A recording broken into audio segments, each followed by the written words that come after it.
قومیں کس لیے طیش میں ہیں اور لوگ کیوں باطل خیال باندھتے ہیں؟ خداوند اور اس کے مسیح کے خلاف زمین کے بادشاہ صاف آرائی کر کے اور حاکم آپس میں مشورہ کر کے کہتے ہیں، آؤ ہم ان کے بندھن توڑ ڈالیں اور ان کی رسیاں اپنے اوپر سے اتار پھینکیں۔ وہ جو آسمان پر تخت نشین ہے ہنسے گا، خداوند ان کا مضحکہ اڑائے گا۔ تب وہ اپنے غضب میں ان سے کلام کرے گا اور اپنے قہر شدید میں ان کو پریشان کر دے گا۔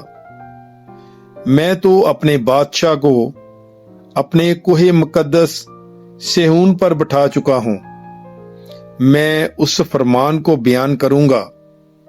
خداوند نے مجھ سے کہا، تو میرا بیٹا ہے، آج تو مجھ سے پیدا ہوا، مجھ سے مانگ اور میں قوموں کو تیری میراث کے لیے اور زمین کے انتہائی حصے تیری ملکیت کے لیے تجھے بخشوں گا۔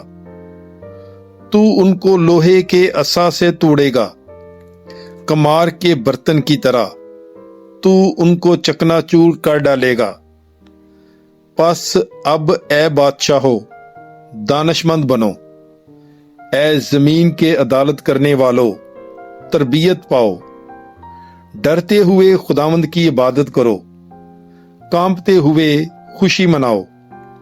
بیٹے کو چومو، ایسا نہ ہو کہ وہ قہر میں آئے اور تم راستہ میں ہلاک ہو جاؤ، کیونکہ اس کا غضب جلد بھڑکنے کو ہے۔ مبارک ہیں وہ سب جن کا توکل اس پر ہے۔